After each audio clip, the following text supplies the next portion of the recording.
Muri part 1 twavuganye ku cerekeye no kumenya uwo uriwe, uwo ushaka kuba mu buzima, hamwe nuko wokwegeranya ubumenyi muri yo field uba urimwo canke uba wahisemwo kuba ubuzima bwawe bwose. Rero muri no part 2 niho tugiye kuraba uko umuntu yoshobora gukomeza n'izindi etape. Ukaba utararaba part 1 vyoba vyiza uyiravye. Reka dukomeze. Ica gatatu, ubwa mbere reka tumenye ico mentor ico.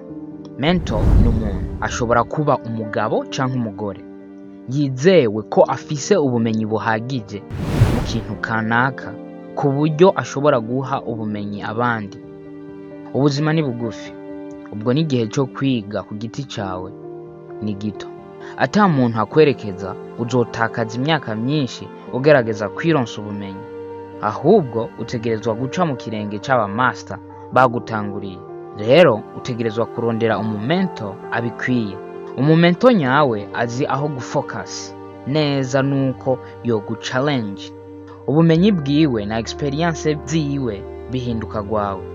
Aguha inyishu iri fast kugira ngo wikosore vyihuse.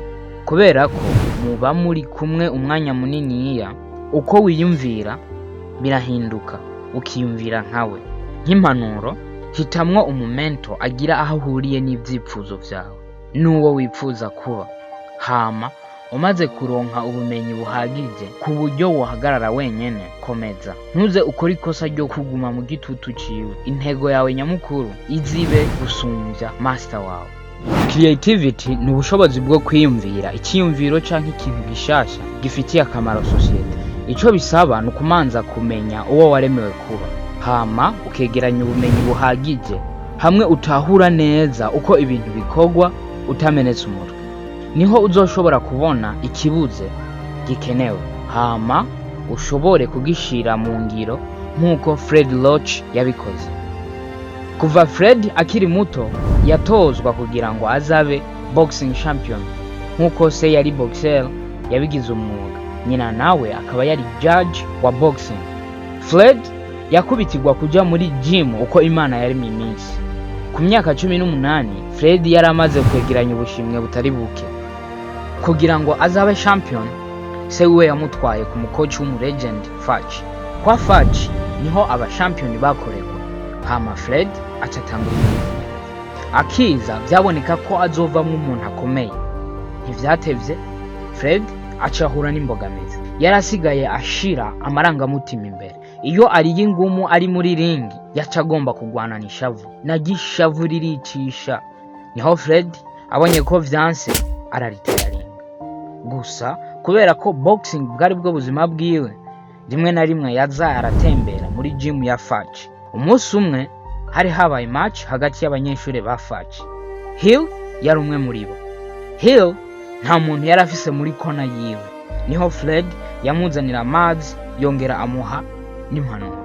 Bukeye Fred yongera aragaruka gufasha Hill. Niho yaca aguma aza muri gym ya Fudge.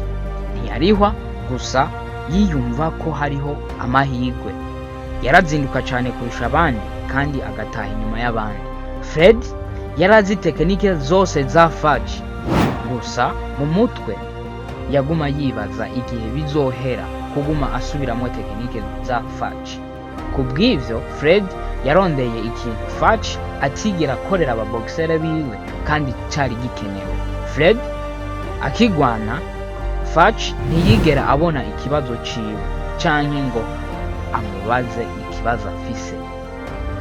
Rero kugira ngo Fred azibire ico cyuho, yabonye ko akwiye kwiyegereza ababoxere biwe kugira amenye intege nke zabo n'ubushobozi bwabo.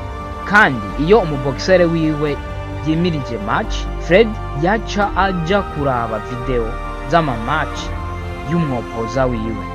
Aziravye inshuro nyinshi yarabona intege nke canke ikosa riguma ryisubiriza mu nkino zose yakinye. Ivyo bikamufasha kwigisha mu boxere wiwe tekinike izokubita uwo mwopoza yisunze intege nke ziwe, hama bagatsinda. Niho Fred yimuka agakora gym wiwe. Fred yabaye umumenyereza wa mbere inshuro zitatu ku isi kubera yamenye tekinike z'umumaster wiwe. Amaze kuzimenya zikamuja mu maraso niho yabona icyuho cyo kuzibira muri izo tekinike, aca asumba master wiwe Fach. Muri make Fred ntiyari yavukiye kugira ngo abe umuboxer, ahubwo yari yavutse kugira ngo abe coach. So be careful when you choose. Muri make muri izi video zose zibiri twayaze ku bintu bikurikira utegerezwa kumenya uwo uriwe. Find your calling. Icya kabiri, study your field, find a mentor and grow your creativity.